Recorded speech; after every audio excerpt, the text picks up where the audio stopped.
Capital TV, we are ready to go.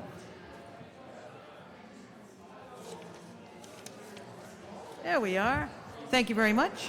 I'd like to welcome everyone to the Senate Commerce Committee this afternoon, and our first order of business will be attendance. Madam Clerk? Senator Snowski. Present. Senator Picard. Here. Senator Matt. Present. Senator Gallo. Present. Senator Hu. Here. Senator Cano. Here. We have a quorum. Thank you very much, Madam Clerk. We have one bill before the committee today, and it has been scheduled for hearing. There will not be a vote taken on the bill today. It will just be for hearing. We do have an extensive witness list, and we have the sponsor, and we also have another senator to speak on the bill. Senator Quezada and Senator Cano are both here to speak on the bill. Thank you, Madam Chair. Welcome. And I really want to start by saying thank you to you, because I think you play a big role for this bill to be in committee today. And thank you to other members. I want to thank the Senate President and the leadership to have this hearing so early in the year, and all the advocates that are here today. This is not a new bill. You know everything we have to say here. This bill being at least for the last 14 years, and I would say a little bit more than that. Like Senator Picard said to me one year, I've been in the committee for 20 years, and I think it's enough that we pass the payday lending. You know, I have to say, Senator Matt was the sponsor on this bill, and before he left, he asked me to please don't let this bill to go down, to please continue putting this legislation on. And I'm very proud. It's a bill very close to my heart, and I hope today is my birthday, that would be the Senate President present for me to pass this legislation today. Then, you know, when I saw it on the book, I was like, wow, on my birthday, that's a good thing.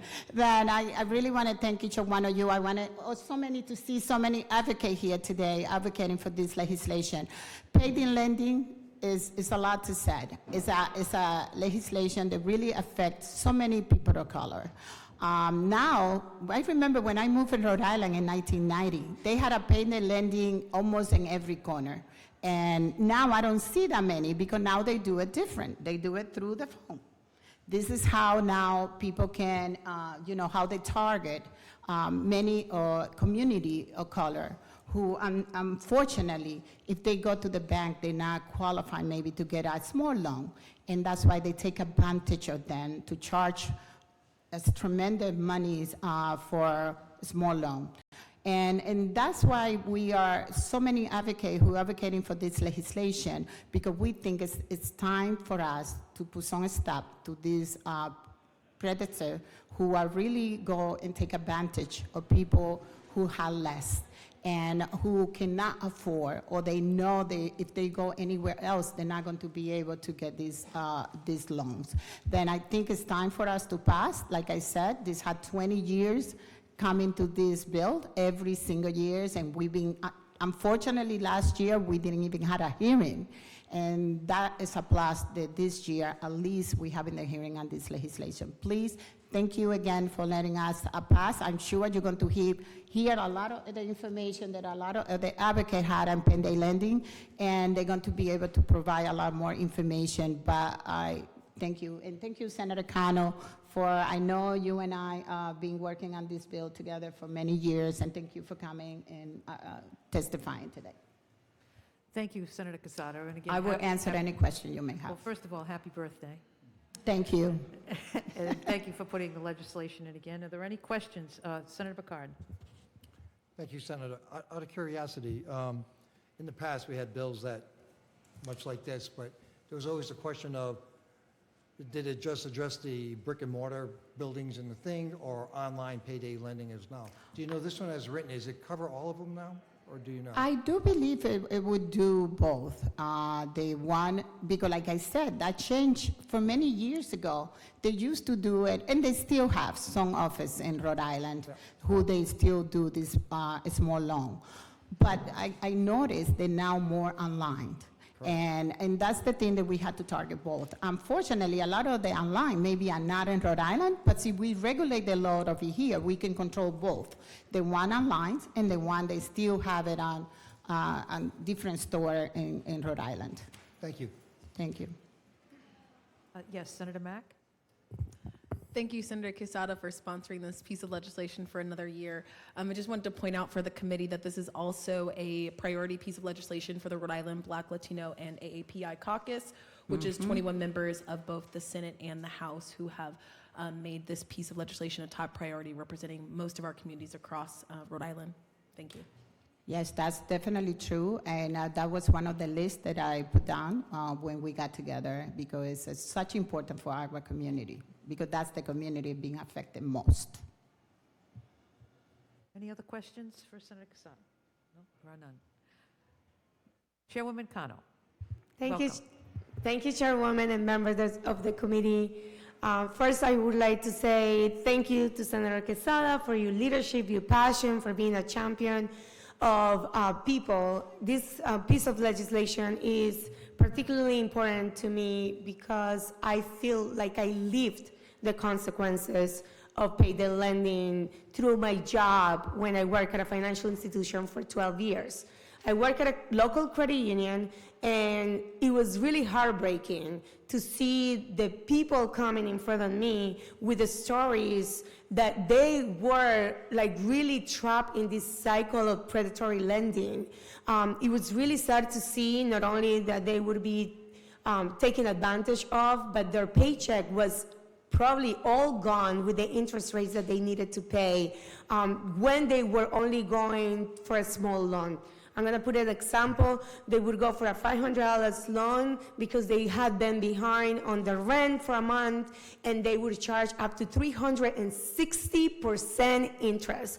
And the way that they did that was not only to just send them a bill, they would do it through direct deposits. So what happens is that they would take all the check, and the remaining of the funds would just be what the people would be left with, and it was every 2 weeks at least in some cases, really devastating. The problem of this was that it was generational impacts. Like, it was sad to see that a family member would go to that place, they would be treating really, really nicely. The setup of these brick and mortars were like really friendly. They would give them water and snacks, they would treat them well, they would just make them feel that they would be taken care of, that there was nothing to worry about until they signed that loan. After they signed that loan, it was almost like they were giving away everything that they have. The problem was that they would never be able to catch up because the interests were so high with the principal payment. So at that time, they would just not only ruin their credit, but they also would not have any disposable income. And a lot of families would find themselves without food or like without home, and it was really devastating. So the reason why it's so critical for me to speak on behalf of this bill, and this legislation is so important for all Rhode Islanders, is because I also saw how low-income families were the ones that were targeting the most. Why? Because of the lack of knowledge of financial literacy. That's why I think that when I came here, my first piece of legislation as a priority was financial literacy, because I saw that those bases, if you have the basis of financial literacy, that goes directly together with identifying that these type of loans are not really loans that make sense for families, and there's other alternatives. The other problem that I saw is that our financial institutions actually didn't have alternatives for people that had bad credit, for example. So my job at that time, we were able to create an alternative payday lending loan to make sure the families didn't have to worry about credit scores, wouldn't have to worry about, like, you know, not being qualifying, but it was extremely difficult to market like that kind of loans. And also, these families, sometimes coming from different cultures, would have very much a lot of stigmas about banks. They would feel afraid to go into a bank. So it was a lot of work to do outreach, but we were able to impact a lot of families with that alternative loan, what was capped, at an interest rate that was like really 18 normal. It was 18%. It was still high, but it would make sense for the credit union at that time. And there was no fee whatsoever, and they would get out of that cycle of predatory lending that they would have. I would say that eliminating payday lending is one of my priorities because I found that to be a passion because I really saw the impact. But many states, I would say, have already recognized the negative impact of predatory lending, and Rhode Island is now the only, listen to this, the only New England state that doesn't protect against them. So it's time for us to prioritize our consumers. It's time for us to just do what is really important to do for our community members. I do think that most of the community members that are affected, unfortunately, are not able to be here today because they work 3 or 4 jobs, because they don't have the voice, because they don't recognize that they're being robbed away until really they are left without food in the table. So that is why I made myself, available to Senator Quezada and say, I'm going to be there with you. We're going to fight this together. We're going to continue to do the advocacy. And I want to thank all the members of the coalition that are here that really are bringing awareness to this issue. Once again, Rhode Island needs to do better for these constituents that we have and people that really don't have a voice. And I would say that the minority communities are affected, but that goes beyond minority communities. I saw a lot of white individuals, low-income white individuals that were coming without the knowledge of being trapped in this type of predatory lending. The sad part about this is that they also target seniors, they also target the youth, and they ruin their credit when they just get out of high school. So let's just do better for Rhode Islanders. Let's pass this piece of legislation. And thank you, committee members, for having us today. And I'll be happy to answer any question at my professional level when I was at a banker and now as an advocate for this bill. Thank you, Chairwoman Cano. I did have a question. In your testimony, you touched on it, because this bill has been around for a long time. But you touched on the fact that there are alternatives available to folks today where maybe there wasn't 20 years ago. Right. And do you feel that those alternatives are accessible? I know you had mentioned that some folks are intimidated by going into a bank. Do you feel that's still the case, or do you feel that the credit unions have crossed that breach? So thank you, Chairwoman. I do feel unbiased when I'm going to answer this question. I think that the credit unions have done a great deal of work to go in and do partnerships with community-based organizations that are trusted community members to these people that really are affected. So they're building that trust through those partnerships. But they don't have dollars for marketing these type of tools. So they just don't do it. Like, it is an alternative, but it's not where we need to be. So another thing that I want to add is that a lot of these predatory lenders will say, oh, we're going to, reduce jobs in Rhode Island. You're going to close in our shops. That is certainly not the case. Like, they are charging up to 360% interest. That is robbing people. That is just unacceptable. And then we need to do better for Rhode Islanders. And so I hope that more financial institutions could do better, but the reality is that's just not happening yet. And I have something else to say, Senator, so you allow. One of the things is that they only require them to have a checking account. They don't require them to have anything else, and that's why it's so easy for them to target that specific community. When you go to a bank, they're going to require more, maybe your paycheck or that you are having a job or anything like that.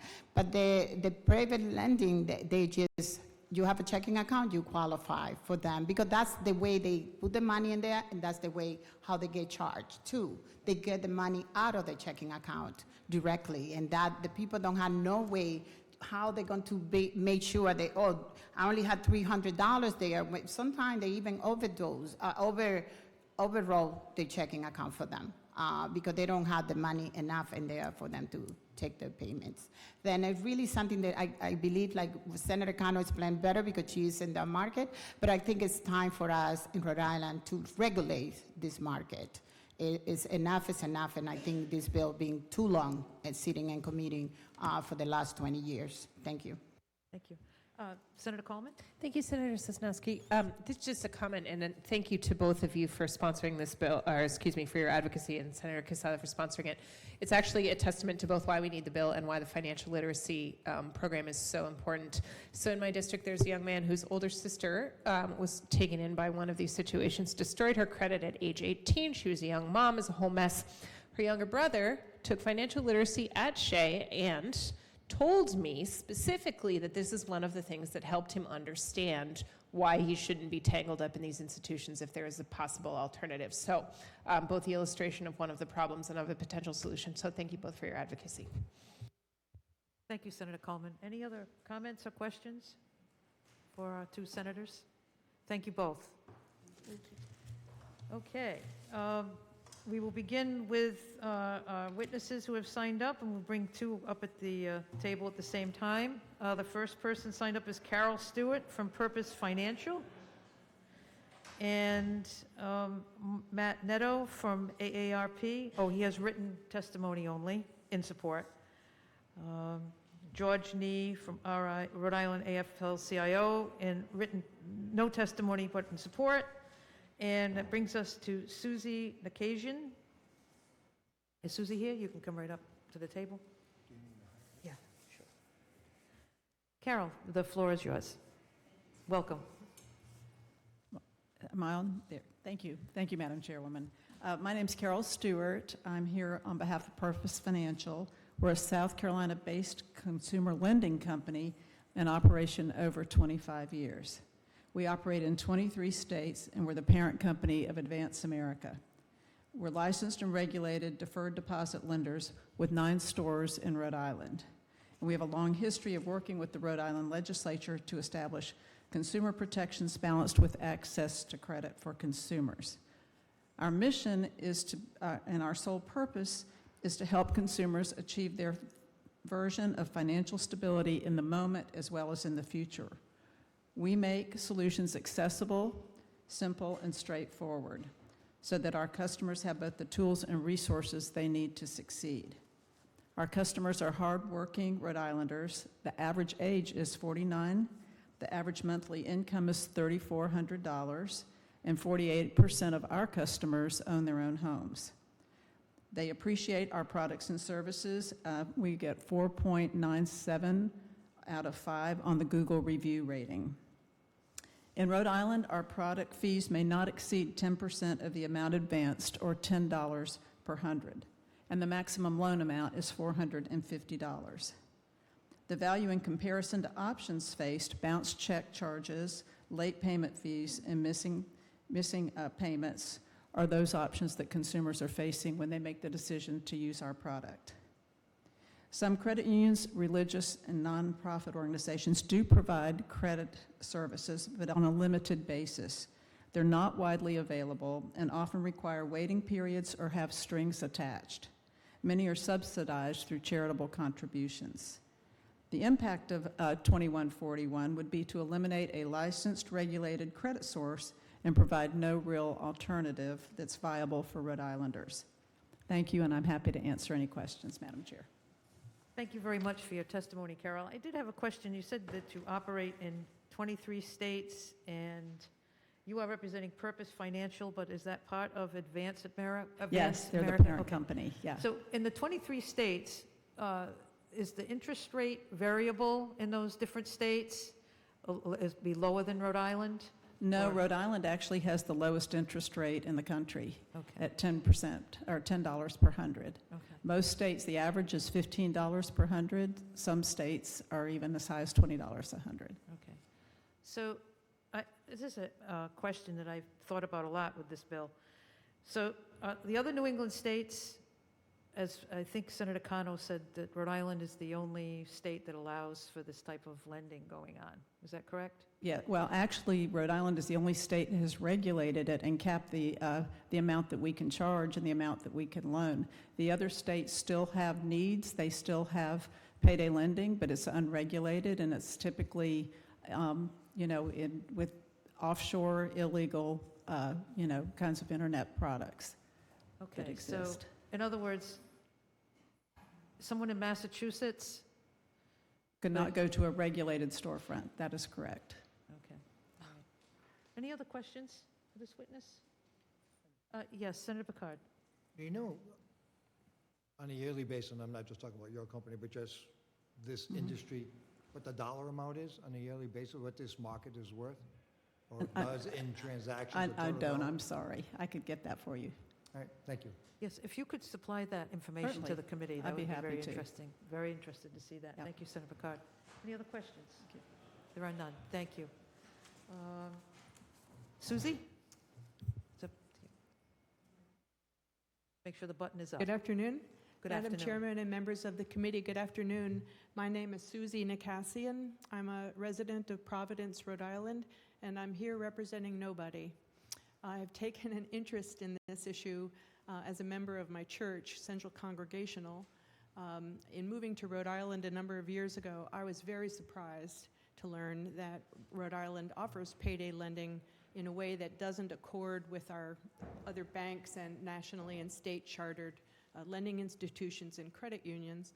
And then when I attended an adult education forum, I was even more surprised to find an absolutely packed house in my congregation of people interested in social justice and economic justice who had heard stories in Rhode Island of the onerous burden that debt plays on the underrepresented members of Rhode Island.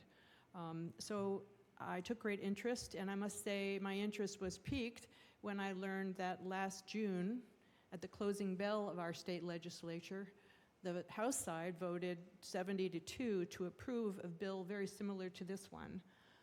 And I found, and I'm knowledgeable about legislative affairs, there was no Senate bill and hearing at that time, so of course that was a somewhat empty victory.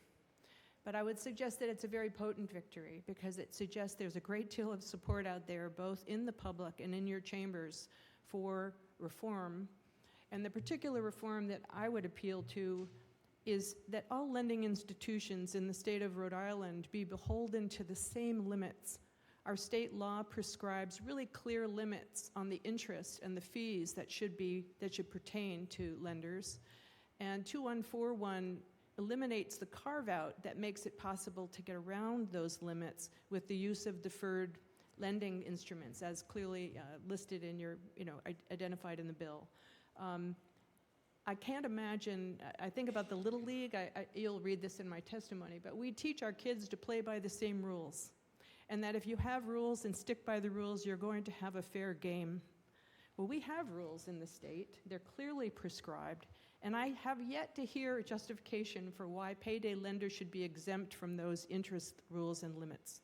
There's no justification that I've heard. I also would submit to you that if we have rules and everybody plays by them, you'll get a better game. It'll make for a better economic climate for everybody in Rhode Island, and that's really what we're hearing about. I wrote a letter, and you'll hear a lot today.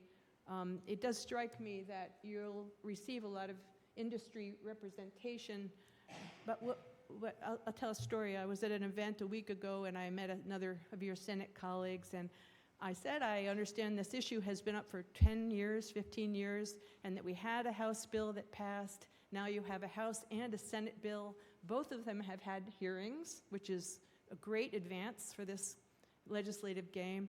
Will this finally be the year that Rhode Island legislates payday lending? And the senator looked to me and he said, I would love that. He said, but honestly, it depends who shows up. And the industry is, and he paused and he said, they're always there. They show up. And I understand the legislative affairs, and with due respect to the people who are here, both as paid lobbyists and others, who shows up is a question we should think about in relation to this issue. Because the people that this issue affects can't show up here in numbers. They are working really hard in lots of games, in lots of jobs, under great duress. And that response really respectfully deserves a little bit of pushback. I'm grateful to the two senators and the others who have introduced this bill. And then I urge that we all think with a wider lens and take the testimony of people who have worked with Rhode Islanders including many of your Senate and House colleagues, who are under this duress and who have felt the sting of these lending practices, and count them a little bit more substantially than the anecdotal representations of the companies that are offering the convenient services. This is a very important bill for our state. It's obviously one that the state public is paying attention to. A poll cited by the Economic Progress Institute says that 59% of your Rhode Island voters are in favor of reform. And I would say by reform, we mean bringing everybody under the same rules, not offering one group an advantage over anybody else in terms of the lending community. And one last thing, in listening closely to the testimony offered by other industry representatives at the House hearing, it was represented, as it was suggested here just earlier, that passing this bill would close off a source of responsible credit to our community. Well, I would submit that the market is stronger than that, and if we abide by state regulations that we have in place to set clear limits on interest and fees, that we won't be closing off the market to responsible lenders. We will be creating a market of responsible lenders that abide by our state regulations.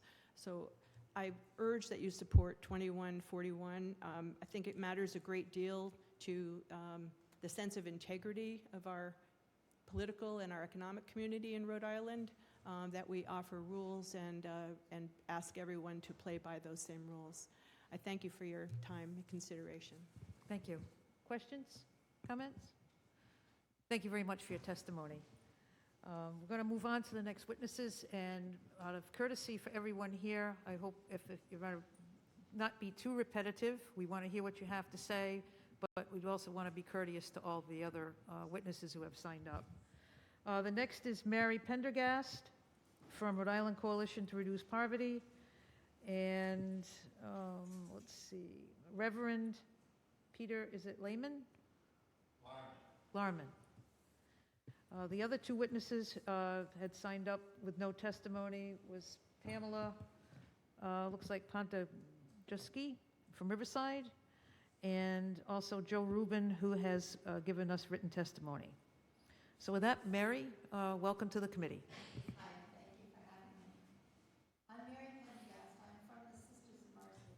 But tonight, I'm happily representing the Rhode Island Interfaith Coalition to Reduce Poverty. Coalition represents or includes congregations from every faith across the state, as well as other poverty coalitions and related organizations who work with people who are poor. This legislation is a priority legislation for the coalition, and we wholeheartedly support the reform of payday lending. All of our traditions demand that we support people who are poor, the widow, the orphan, that we treat others as we would like to be treated. You've heard very clearly from both Senator Quezada and Senator Cano that payday lending traps people like quicksand. The Interfaith Coalition to Reduce Poverty urges you to pass this bill and to show your good faith service to people who are made for by the systems of the state. Thank you very much. Questions? Yes, Senator Coleman? Just a comment. Thank you, Sister Mary, for being here. Sister Mary is a constituent of mine and has been a very tireless advocate on this and related issues, so we appreciate it. Thank you, Senator Coleman. Reverend, welcome. Thank you, Madam Chair and members of the committee. I'm a retired United Church of Christ minister and a member of the First Unitarian Church of Providence. A number of our colleagues are here today. Many religious voices are inevitably going to be heard on this issue because from a religious perspective, in certainly all three Abrahamic faiths and other faiths as well, predatory lending is a form of violence.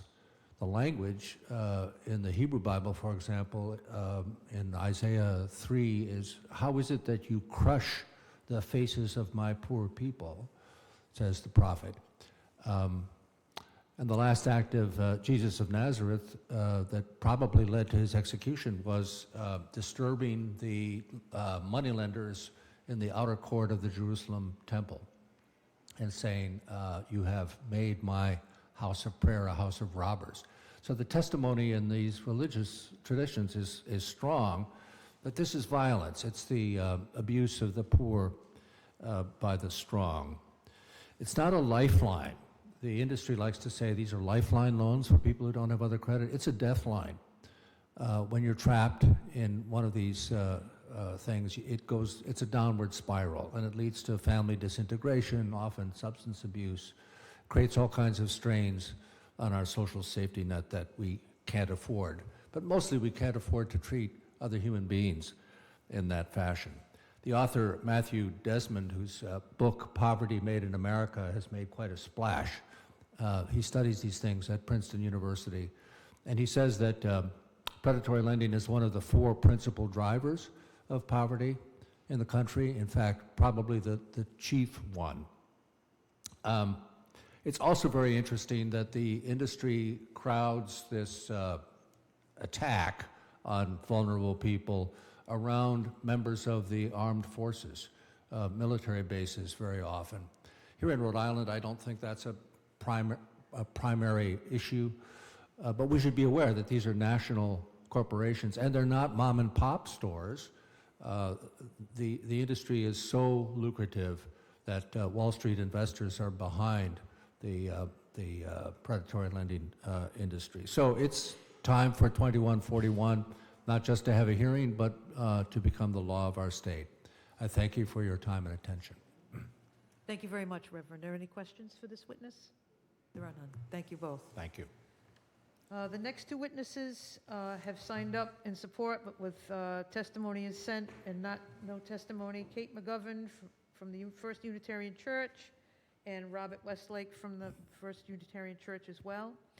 The next witness signed up to speak is Stephen, I think it's Kloben. You can come on up. And Catherine Kloben. Welcome to the committee. Hi, my name is Kathy Kloblin. I live at 693 Hope Street in Bristol. I don't want to be repetitive, and others have spoken so eloquently, but I'm asking you to support this bill S2141 and bring it to full Senate so it can be recommended for passage. Capping these payday loans would be a big stop for these predatory lenders to thrive and persist in Rhode Island. It needs to be done so poor people in our communities will stop being victimized. To me, it's shameful that we're the only state in New England that does not have a cap on this unjust loan. Rhode Island is now allowing the most marginalized in our communities to be kept in a cycle of poverty and despair. Rhode Island is a small state, and we should be able to help elevate our fellow citizens and keep good wages, economy, fair practices. So to me, it's just immoral and harmful to do anything otherwise. Our beautiful state can and should be better. Thank you. Thank you very much. Any questions? There are none. Is that on? Okay. Yes. Yeah, my name is Steve Kloblin. Thank you for the opportunity to provide my testimony here. I'd like to say, first off, I'm encouraged that there's a meeting being held on this bill. From what I understand in the history, at least from what I read, it's really been languishing in the legislature for over a decade after the loophole was opened in 2002 to allow this loophole in our lending practices. But my ask and what I encourage is you do actually hold the vote in the committee. I understand this is just a hearing to receive testimony, but that you do have a vote. And then I'd ask that you vote to pass this to the full Senate and refer to them so my senator, Senator Laurier, can vote and represent our interest. You've heard a lot from the other folks, so I won't be repetitive, but obviously this bill would put a cap on the interest rates for payday loans. I understand they can range up to 260% a year, even though it's quoted as a 10% rate in the way they're administered. I question why we think any company wouldn't provide loans at a rate of 36%. It doesn't seem like an unfair cap. 260% is obviously predatory, and closing this loophole would close the cycle of chronic debt that you've heard about that victimizes our community. From my perspective, it's hard for me to imagine a voting constituency that would support 260% interest rates. I can understand why corporations would want that, and special interests, lobbyists that are representing those corporations, but they don't vote in our state. They're not the electorate. And I've run large companies. I've been in business my whole career. I've been in finance most of my career. I can recognize that companies can and should make a profit. So I'm not against inciting and encouraging companies to thrive in our community. But I think that the license that they operate under assumes that they're going to be providing a public good. And this is an extractive industry, particularly targeting the marginalized people in our community. So I'd ask you to ask yourselves, what harm would be done if companies like Advance America were to be held to an appropriate interest rate no larger than 36%? And with that in mind, I'd also ask that you consider the history here with high-paid lobbyists and a lot of influence being applied to the legislature from what's widely understood. I'm sure that's created some of the reasons why this has never advanced to a vote, from what I understand. Advance America is a large corporation. It's publicly traded on the New York Stock Exchange, and as such, you can look up a lot of information on that. So I didn't spend an enormous amount of time, but what I found from publicly available information is it's largely owned by another company called Grupo Electra. Grupo Electra is a Mexican company that's largely owned by its founder, a Mexican billionaire named Carlos Salinas. So, and he has a reputational issue from what's widely reported because Grupo Electrica and his other companies have the same business model that he's executing in the global south, taking unbanked people and impoverished people and locking them up into large loans that they're unable to escape from, essentially the same as our business model. So to think that corporations like this are creating a public good in our state, or that the monies are being reinvested in Rhode Island to create more jobs or more commerce is really a false notion. People have asked, well, who are they going to turn to? Well, we've heard the other testimony from Senator Elzadeh, but 40 other states have passed caps on these type of loans, and every other state in New England. And the federal government, because of the abuses around the military people, have put restrictions on them as well as it relates to members of our armed forces. So for too long, I think we've watched these happenings and watched as no vote's been taken on this. I understand last year the House passed a bill like this, if not the same bill, by a margin of 70 in favor and 2 against. And I'm glad to see that there's a meeting being held here, and I'd ask again that you do hold a vote with your committee, and I'd encourage a vote that would refer this to the full Senate so that our representatives could vote. Thank you very much. Thank you very much, Steve and Catherine, for your information. It's very much appreciated. And I would say, just let your senator know how important it is to you. Thank you. The next 2 witnesses, Michael Diamond and Hillary Salmon.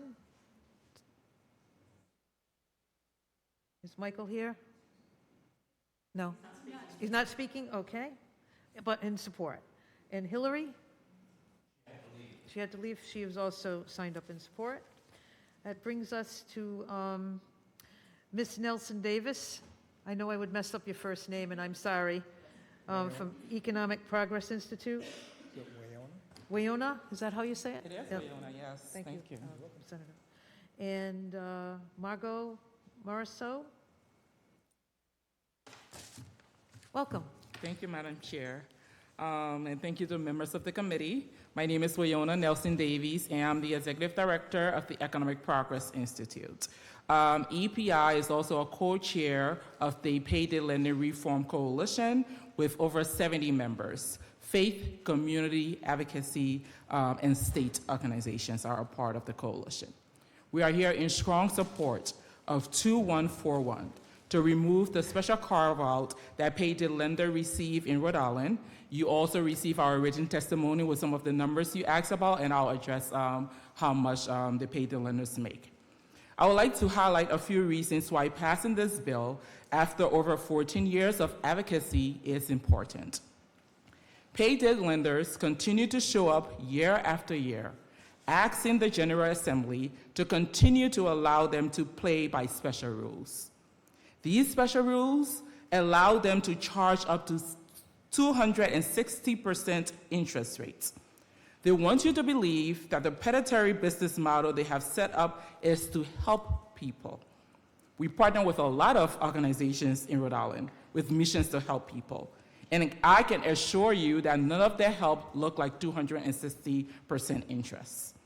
Payday lenders are not helping people. They are setting up people for a cycle of debt. We have one of the stories shared when we collected stories. Steve is the name, and thanks to Margot for collecting that story. So this is Steve's story. My car broke down, and it seemed like an easy fix to take out the loan so I would get to work. Then I realized there is no way out of it. I kept paying on it a year later. Looking back, I could ask friends for rides or even taking the bus. I wish I never took out that loan. This cycle of debt is an actual business model. The debt trap that payday lenders set up is the key to their success. And I'll give you an example of how much they've made based on people in the cycle of debt. In 2019, the total value of payday loans in Rhode Island was over $49 million. And the fees that Rhode Island vulnerable communities pay was $7.6 million that year.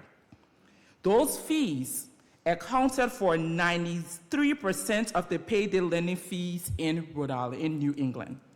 And 75% of that fee funds this industry by borrowers and kept that debt going. And that is how they are able to make a profit off of people who cannot pay the fees, and those are fees that are going out of the Rhode Island economy. Advance America, which owns 7 out of the 10 payday storefronts in Rhode Island, is proud that they charge up to 260% APR in their loans, and that is on their website when you apply for a loan. New hires, we got a graphic of what new hires receive. They are trained in keeping people in the cycle of debt. They are not trained on how to counsel people in financial literacy. Their models target persons of color, low-income communities, and want to make sure they default and new hires are trained in this cycle of debt. Most of us favor financial literacy, and none of us will counsel anyone to get in this cycle of debt to build up their credit, because that is not how it works. We are asking you now to please support vulnerable populations and protect them from such predatory lending. There are better alternatives, and I know you asked a question about alternatives that can help Rhode Islanders. Bank of America have a small loans program. Navigant Credit Union have a small loans program. Capital Good Fund all offer small loans with low fees and interest rates ranging from 5 to 30%. Even if people who get payday loans got a credit card, that APR will be 23.7%, which is way lower than the triple-digit rates that payday lenders give people. And Capital Good mission is to create pathway out of poverty through equitable financial services, and they are not here asking for special rules to do that. And finally, I want to make clear that there is strong support for this reform. In 2018, Rhode Island Advisory Committee to the U.S. Commission on Civil Rights unanimously adopted a report that showed that payday loans are targeted at people of color, create a cycle of debt, and adversely affect the Rhode Island economy. They recommended then that the General Assembly pass a bill eliminating the statutory carve-out for payday lenders. In 2006, you've heard that Congress decided to protect members of the military and capped the loans rate at 36%. In 18 states and DC, the rates are capped at 36%. We are the only state in New England and one of two in the entire Northeast that allow this special carve-out for payday lenders.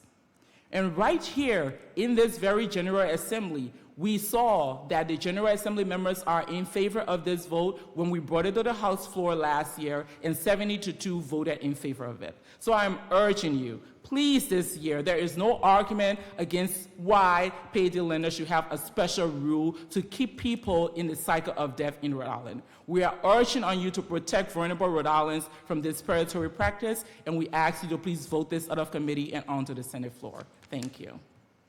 Thank you, Oyona. And I was just, as you were speaking, I was quickly looking through your written testimony. In the written testimony, do you mention also the alternatives that you mentioned in your verbal testimony about Bank of America, Navigant Credit Union? Are those listed in your written testimony as well? They are, yes. Okay, great. Thank you very much. Questions? Yes, Senator Coleman. Thank you so much for being here. I just want to make sure I heard you correctly. $7.7 million coming out of the Rhode Island economy. Correct, in fees in 2019. That's one example. And in our written testimony, we actually gave you from 2008 to 2021 to see how much payday lenders made in profit and the fees associated with that. Can't say I'm glad to hear that, but it's a very impactful number. Thank you. Thank you. Yes, it is. Thank you. Margot? Tough to follow Iona. Okay. Yeah. Hi, members of the committee. Thank you so much for hearing us, Chairwoman Sosnowski. My name is Margo Marso, and I'm here representing myself. I am not a paid lobbyist working on payday lending, but I am co-chair of the Rhode Island Payday Lending Reform Coalition. I'm a concerned citizen. I've been a concerned citizen on this issue now for 14 years. I have first got involved with this issue when I heard from a neighbor who was suffering because she was caught in a payday loan, and it was affecting her whole entire family. And she was a very smart woman, cared for her family, had a great paying job at CVS, and she was swindled by the lies that the industry taught their employees to tell people. And I also want to just kind of point out, even in the hearing today, people from the industry sugarcoat, twist the truth, or outright lie on the things that they say of how their industry practices. The interest rate is 260%. They refer to it at 10% to make it sound like it's innocuous. That is not true. When you look at a 10% interest rate, it's because it's on a 13-day loan. And how often do most people in Rhode Island get paid? They get paid every 14 days. So automatically built into the way that they loan the money, it's built to be a cycle of debt. They want people to be trapped because on that 13th day, and the interesting thing is the way that you secure a loan with Advance America or a payday loan company is you write them a post-dated check. On that 13th day, if you are not in the storefront to pay off that loan or to renegotiate a new loan, which they don't technically call it a rollover, what they do is they close out that first loan and then immediately give you a second loan. That's how they get around saying that it's not a rollover. Well, it is. And when they do that, if you don't show up to the payday loan store on the 13th day, they will take that post-dated check and deposit it or try and cash it at the bank. They will try and cash it up to 3 times a day. So not only are you getting the outrageous interest rate from the payday loan, you're also now getting bounce check fees if you don't have that money in your account up to 3 times a day. I've seen numerous bank accounts, people who are banked who are now not bankable because they have these fees in their accounts. I know that this bill has been heard for many years, so a lot of the things that I'm saying, you've heard me say for years in the past. I think that last year was an amazing victory in the House, and I really urge the Senate to consider this. And I know that you have been wonderful hearing us in the past, and I appreciate all of your support, but I know that the roadblock is with the Senate President, and I urge everybody to ask the Senate President and to make this a priority of yours and say that time is here. We've had enough. these outrageous interest rates are really harming our economy. Wayona also referenced that I gathered some stories. So I did a little social experiment a couple weeks ago. I wanted to get some stories to be ready for the hearings, and we also created an infographic that could be used to help explain how these loans trap people in debt. So on my Facebook page, I put out, and I don't have a ton of friends on Facebook, I just put out, anybody on here ever take out a payday loan or know somebody who did, I would love to talk to them. That Facebook post was shared over and over, and I started getting phone calls, direct messages, people posting on my Facebook wall, wanting to tell their story of how they were caught in these debt traps. And I had like 20 different people that I talked to just in over 2 days. And then the emails kept coming in, the notifications kept coming in, and I had already gathered enough, so I couldn't follow up with every single person. But there wasn't a single person that said, this helped me.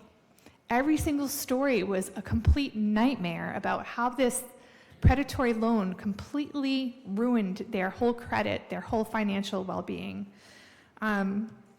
So we've tried to address this problem by education, as you heard Senator Cano mention. We've worked over the years to do that. We've done community outreach, and we've promoted the alternative products, which are wonderful. One of the exciting updates that we have to share this year is that we've been working on the city and town level. And now 3 cities in Rhode Island have passed ordinances to curb predatory payday lending in their city.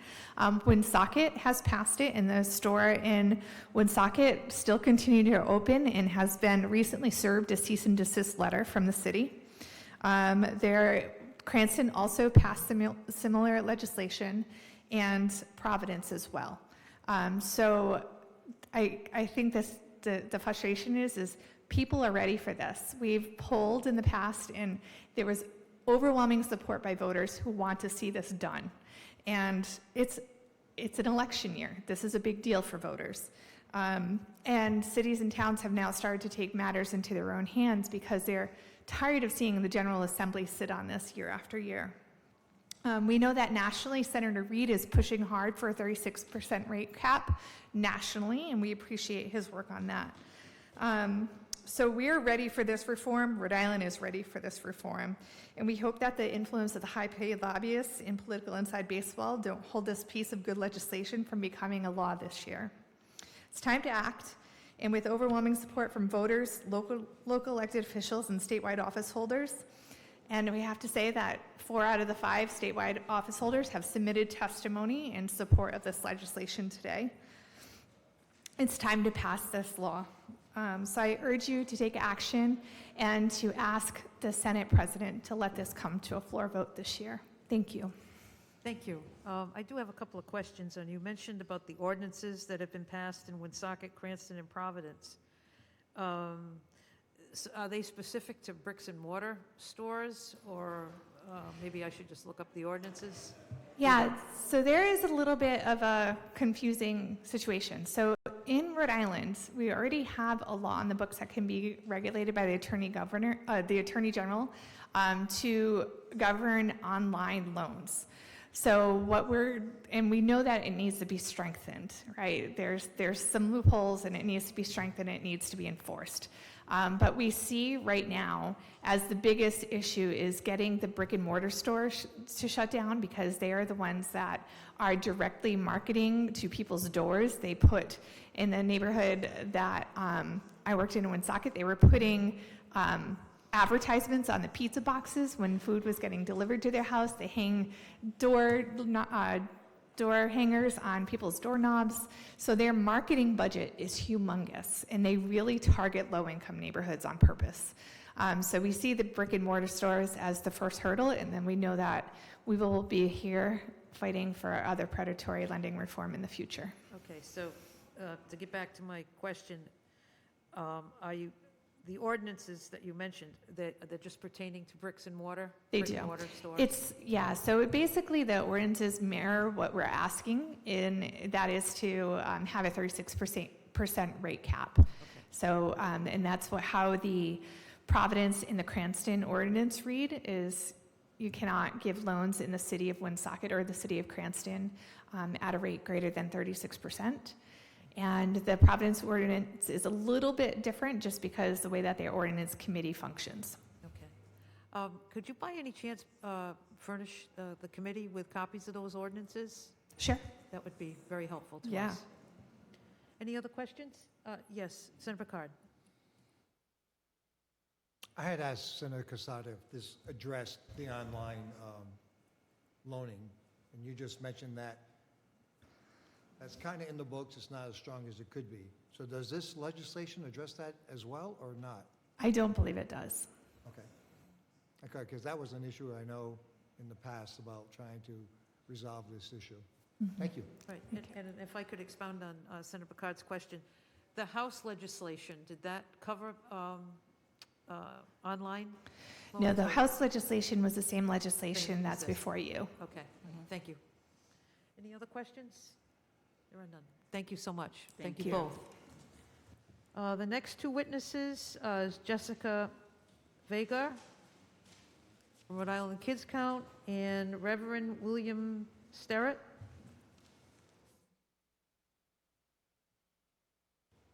Both in support. Welcome. Thank you, Madam Chair, and thank you, members of the committee, for the opportunity to provide testimony today. My name is Jessica Vega. I'm a senior policy analyst at Rhode Island Kids Count, and Rhode Island Kids Count likes to voice its strong support for Senate Bill 2141, and thanks Senator Quezada for sponsoring, and of course, all of the other co-sponsors. According to the Pew Research Center, payday loans are financially harmful to most borrowers due to short-term repayment periods, high required payments, and excessively high annual percentage rates compared to state laws. Payday lenders use deceptive business practices and lender incentives for refinancing. The average customer of payday lenders is low-income workers that earn less than $30,000 a year, and they're also heavily concentrated in Black and brown communities and low-income communities. But I want to take off my Kids Count hat off for one quick second and put on my constituency hat as a Rhode Islander. I was also caught in the trap of payday lending myself. I was a 21-year-old graduate from Rhode Island College. I needed a car because I needed to work. That car came with a car note. I needed car insurance on that car. I moved into an apartment for the first time, living on my own, and so I had rent to pay. Little did I know that 6 months later, I also had student loans that, on average, I paid $600 a month. Going to a payday center seemed like a great idea. I was desperate at that time. I found myself trapped. I would borrow $400. There was the fee that came to it. When the day came that I needed to pay back that loan, I couldn't, so I had to add an extension, which added another fee. Things got so bad that I would go to a separate chain of check cashing places to be able to pay the other check cashing places. So now I had to borrow from two different places, and I was robbing Peter to pay Paul. So I was stuck in that cycle. What got me out of it was working 3 jobs, and I kid you not. I was working 3 jobs because I still needed to pay rent, I still needed to pay my student loans, and I needed to eat.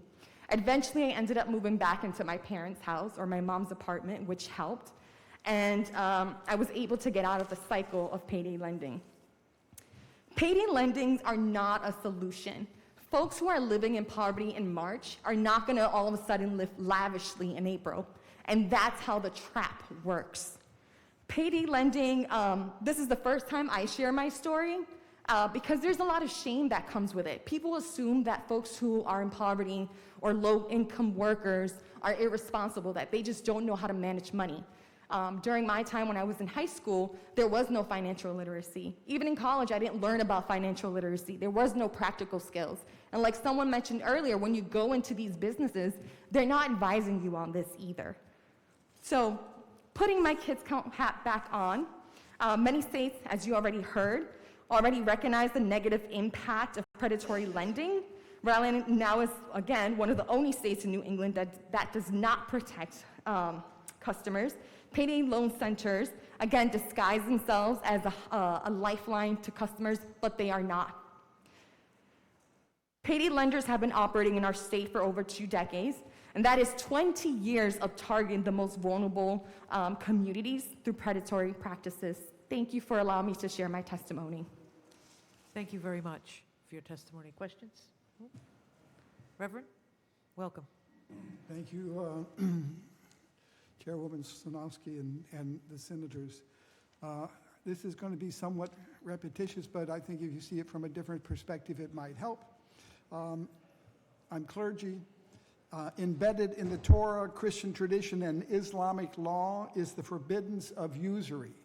Usury is any interest charged at all.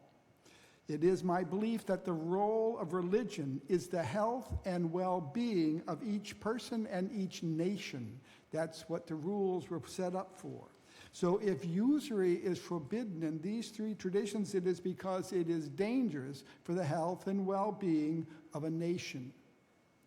Even if we cannot save a whole nation when we pass this bill 2141, saving just one person from the pain and suffering this extreme form of usury inflicts is more than enough reason to correct the injustice of payday lending by capping at 36% the interest anyone can charge to lend money in this state.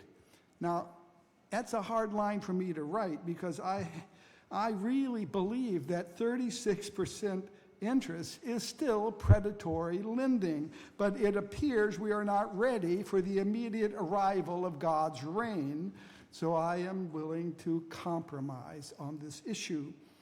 I have heard the payday lenders say they cannot stay in business with such a cap, a 36% cap. Therefore, their lending model is based on their clients having to continue borrowing multiple times in order for the lender to realize an acceptable profit. And what one person calls acceptable, another might call extortionary. The lack of a 30% interest rate cap is a fiasco and should be an embarrassment to any and all. This is a moral question as far as I'm concerned, and morality is about the health and well-being of a nation and people.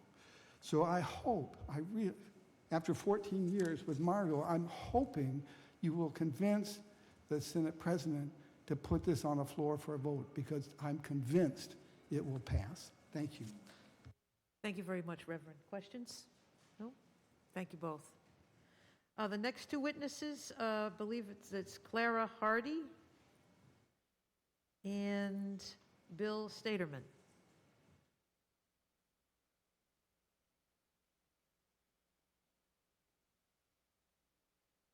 Welcome. Clara, you can go right ahead.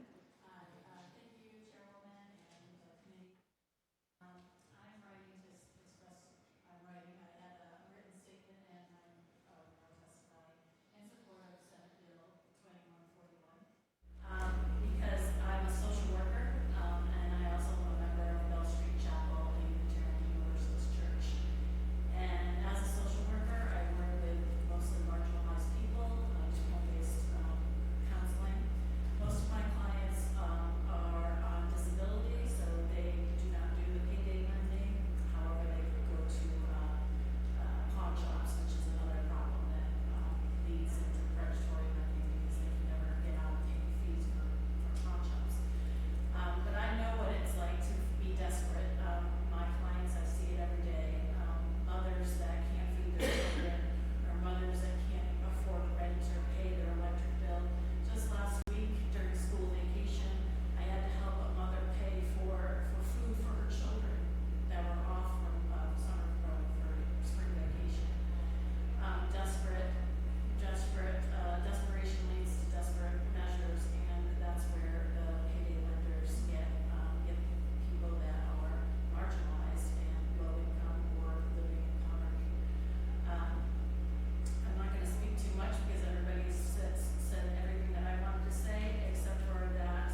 much, Clara. I just have one question, and thank you for your work, your social work that you do.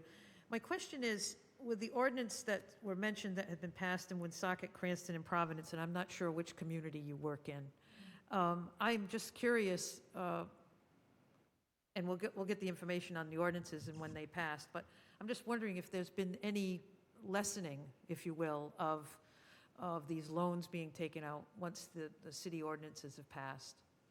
Well, like I said, I mean, payday loans are, a lot of it, you have to have a checking account. Many of my clients don't have checking accounts, they have the chime cards or whatever, and they are on Social Security, so, I also think that, any lending company that has, is like, whatever it is that they mentioned, is horrible. And same with the pawn shops. I mean, that's where my clients go because they don't have checking accounts, and pawn shops can take advantage of people that are low income. I have people that have things in pawn shops because they can't get them out. They're continuously paying fee after fee after fee.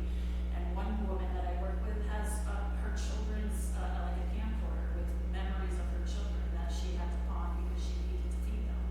So it's just desperate people that are doing desperate things, and they're getting taken advantage of. So, and it was good to hear about what's going on in Woonsocket. I do work in Woonsocket, but I don't see any kind of difference that's going on there. So, Thank you very much. Any questions? Okay, we'll go on to Mr. Staterman. Bill, welcome. I'd like to just start off by saying that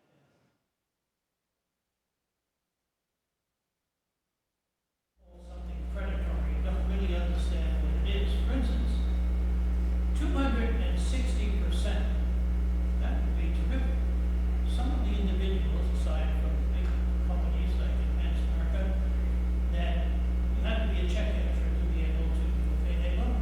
So somebody comes in, if you get 260%, you'll be multi-millionaire. No problem.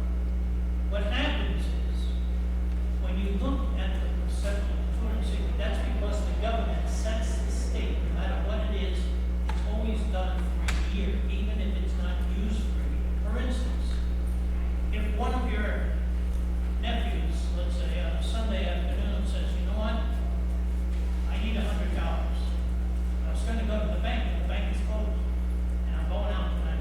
Can you loan me the $100? You say, okay, yeah, give me the $100. Give it back tomorrow. Okay, yeah, I'll give it back tomorrow. Oh, by the way, give me back the $100 and give me $1 with it. That's $101. That would be 365%, even if he gave you the $101 the next day. That's why using that term, nobody gets charged 260%. One of the amazing things about Rhode Island is, with all of the people that have taken payday loans because they needed it, something happens, your car gets stuck and you gotta go to work or something like that, you can go in, have a bank account, you can get it, take care of it. None of the people, over years and years and years and years, have ever complained to the state and said there's something wrong with the payday loan. There's never been a complaint. No complaint that I know. None. They're on that part, you say, check to see. There are no complaints. So, apparently, it's not as bad. We don't have someone sitting here that took the payday loan themselves from one of the places like Advance America. Killing the payday lending industry in the state will do nothing to help a large number of Rhode Islanders who turn to short-term loans to make ends meet. The demand for these kinds of loans will remain. They will not go away. The only thing the bill before us will change is here, who people will be able to get these loans from. Residents would be forced to turn to unregulated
first of all, could you say who you're representing? Because I'm trying to read it here on your thing. You're a president of a financial...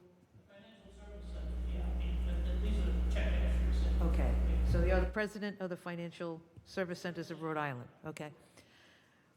First of all, thank you for your testimony. My question is, that as I asked Clara, because you're the president of Financial Service Centers of Rhode Island, are you aware, you must be aware of the ordinances that were passed in Woonsocket, Cranston, and Providence to limit payday lending? Well, just some of those things I'm aware of to some extent, because not all of the members belong to the association. But sometimes what they do is they want to try to change something you do. Once again, you have to be a check casher, so when people come in and cash in that, not taking a loan, they're cashing a check, they're paying some of the electricity bill, the Verizon bill, whatever it is, maybe you want to send money to someone, okay, you can do that, whatever you need, money order for someone, you can do that too. So, it's a payday loan that requirement too. Well, the reason for my question was, I was curious, and you answered that you don't, not all the entities that do payday loans are part of your association, correct? Okay. Not all check cashers do payday loans. Okay. Why? Because a lot of them that used to do it when it first started, okay, they started to lose money. People didn't pay it back, and they lost money. So some of them got out of it, some of them didn't check and make sure that that person, when they got their check, and this wasn't, under the law here, Rhode Island, you had to be 18 years old, you had to have a job, and you had to have a bank account. Yep. Okay. So some people maybe you're gonna pay their loan, whatever, or the job wasn't there, something was wrong, they lost money, so they don't do it. They do other things, but they do not do it. Okay, so getting back to my question, are you aware of any of the establishments that you represent that are members of your institution? Did the ordinances that were passed in Woonsocket, Cranston, and Providence affect their business model? You're not, okay. You're not aware of any changes or any effect, or?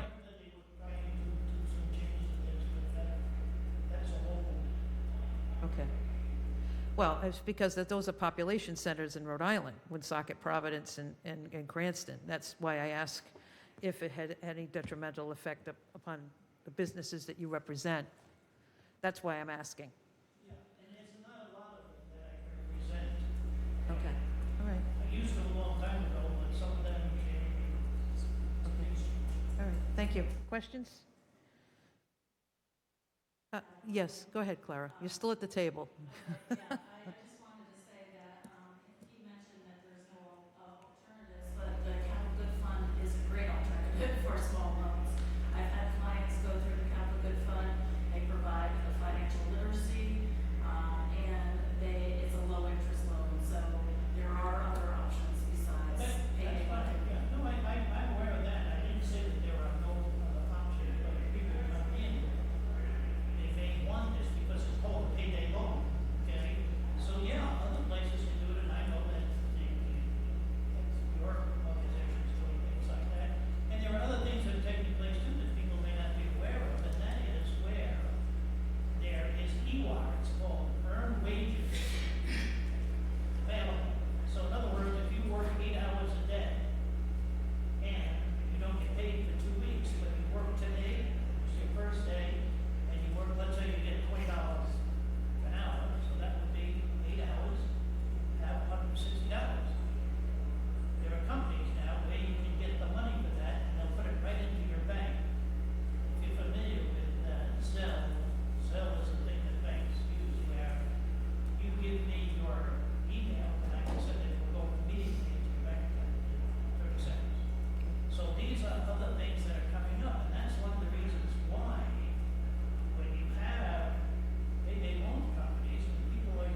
Thank you very much. Thank you both. Appreciate it. The next witness is Deborah Hoff. And I see we have Senator Jonathan Acosta. No testimony from me. Okay, thank you. Senator, welcome.